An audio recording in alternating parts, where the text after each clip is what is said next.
እግዚአብሔር አምላክ የተመሰገነ ይሁን። ጌታ መልካም ነው። ዛሬም እግዚአብሔርን ቃል አብረን እንካፈላለን። የመልእክት ርዕስ ሞትን ድል የነሳ በሚል ላይ አብረን እንካፈላለን። የምስራች ኢየሱስ ተነስቷል። ሞትን ድል የነሳ ኢየሱስ ክርስቶስ ብቻ ነው። እግዚአብሔር አምላክ የተመሰገነ ይሁን። አሰቃቂ ሞትን ሞቶ እንደ ደካማ ሰው ሞቶ እንደ ጀግናው የተነሳው የናዝሬቱ ኢየሱስ ነው። እግዚአብሔር አምላክ የተመሰገነ ይሁን። የሞተበት ኢየሱስ ክርስቶስ በመስቀል ላይ የሞተበት ምክንያት ለሰው ልጅ ሁሉ ምትክ ሆኖ ሞቱን ሞቶላቸው በሕይወት ይኖሩ ዘንድ ከአባቱም ጋር ያስታርቃቸው ዘንድ ዋጋውን ከፈለ። የሞት ዕዳችንን ከፍሎ ለዘላለም በሕይወት እንድንኖር ያደረገን ኢየሱስ ክርስቶስ ነው። እግዚአብሔር አምላክ የተመሰገነ ይሁን። ዕዳችንን ከፍሎ ፍቅርና ተስፋን ሕይወትን በመስቀል ላይ ገለጠልን። የትንሣኤው የኢየሱስ ክርስቶስ የትንሣኤው ምክንያት የትንሣኤውን ኃይል ለማሳየት እንደገና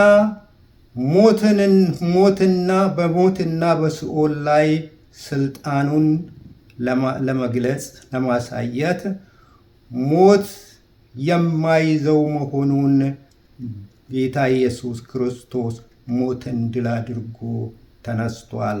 ጌታችን ባይነሳልን ኖሮ ባይሞትልን ኖሮ ተስፋ የሌለን እና እንደተኮነን ከእግዚአብሔር ተለይተን ስለምንኖር እግዚአብሔር በእሱ በኩል ወደ ራሱ መለሰን፣ አስታረቀን፣ የልጅነትን መብት ሰጠን። ተስፋችን ነው። የዘላለም ሕይወታችን ኢየሱስ ክርስቶስ ሞትን ድል ነስቶ ተነስቶልናል። ጌታ ኢየሱስ ክርስቶስ የትንሣኤው ምክንያት የመጨረሻውን አገልግሎት ወይም ሚሽኑን ለመፈጸም ተነስቷል። እንደገና ለቅዱሳን በእግዚአብሔር ፊት ያለውን የጽድቅ ሥራና ክብር ለማሳየት ኢየሱስ ተነስቷል። ሐዋርያ ጳውሎስም የሚመኘው ነገር ቢኖር ይህንን የትንሣኤውን ኃይል ማየት ነው። ትንሣኤው ለእኛ በሕይወት እንዲኖር ሞትን ድል አድርገን በሕይወት እንድንኖር እኛም የአሸናፊ ልጆች ስንሆን በሞት ላይ ስልጣን ሰጥቶናል። አንዳንድ ሰዎች ሞቶ ቢነሱም ተመልሶ ሞቷል። ኢየሱስ ክርስቶስ ብቻ ነው ሞትን አሸንፎ ለዘላለም የሚኖር። እግዚአብሔር አምላክ የተመሰገነ ይሁን። እኛም በሱ በማመናችን የአሸናፊዎች ልጆች ሆነን በማሸነፍ ለዘላለም ከእርሱ ጋር የምንኖር ሞትን አሸንፍ የዘላለምን ሕይወት አሸናፊ ሆነን የዘላለምን ሕይወት ሰጠን። እግዚአብሔር የተመሰገነ ይሁን። በአንደኛ ቆሮንጦስ ምዕራፍ 15 ቁጥር 54 እስከ 55 እንዲህ ይላል። የሚበሰብሰው የማይበሰብሰውን ከለበሰ በዚያን ጊዜ ሞት ድል በመንሳት ተዋጣ ወይም ተሸነፈ። በኃጢአትና በሰይጣን ሥራ የሰይጣን ሥራዎችንም አፈረሰ ይላል። እግዚአብሔር ይመስገን። ይህንን ዕድል የሰጠን ስለወደደን ነው። እኛ ወደን ሳይሆን እንዲሁ የወደደን። እንደ ተጻፈውም ቃሉ ይፈጸማል። ስለዚህ ሞት ሆይ መውጊያ የት አለ? ሞት ሆይ አቅሚ የት አለ? ማስፈራራትስ የት አለ ነው የምለው። ኢየሱስ ሁሉንም ድል ነስቶ ተነስቷል። ሲኦል ሆይ ድል መንሳት የት አለ ይላል። ሲኦል ኃይል የት አለ? እና ብዙዎችን የምትውጥበት ጉልበቲ ወይም ኃይል የት አለ? ኢየሱስ አፍርሷል ይላል። ጌታ በመስቀል ላይ የሰራውን ስራ አንደኛ የሰራልን ስራ ጌታ ኢየሱስ ጠላት ተሸነፈ በሰራልን ስራ በመስቀል ላይ። ሌላ የሞት ዕዳችንን በመስቀሉ ላይ ተከፈለልን። ሞታችንን በሕይወት ተለውጧል።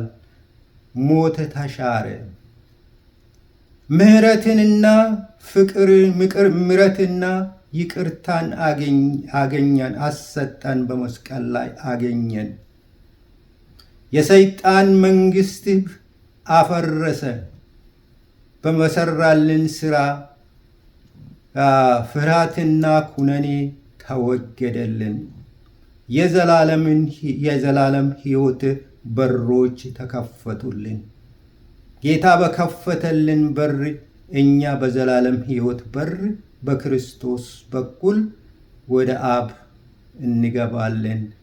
ለዘላለምም ከእርሱ ጋር እንኖራለን። እግዚአብሔር አምላክ የተመሰገነ ይሁን። በአንደኛ ቆሮንጦስ ምዕራፍ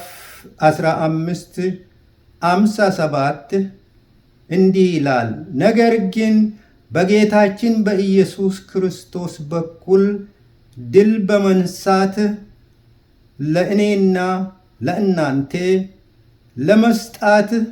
በመስጣት ለእግዚአብሔር ምስጋና ይሁን ይላል።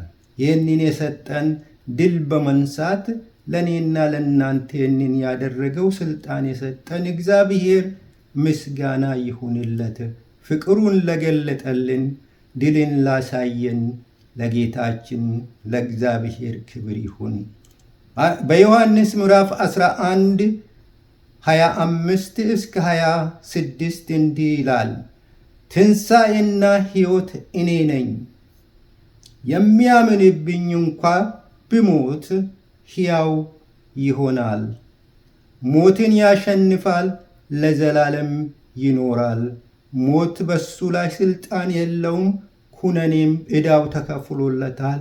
ለዘላለም ሞትን አሸንፎ በሕይወት ይኖራል ይላል።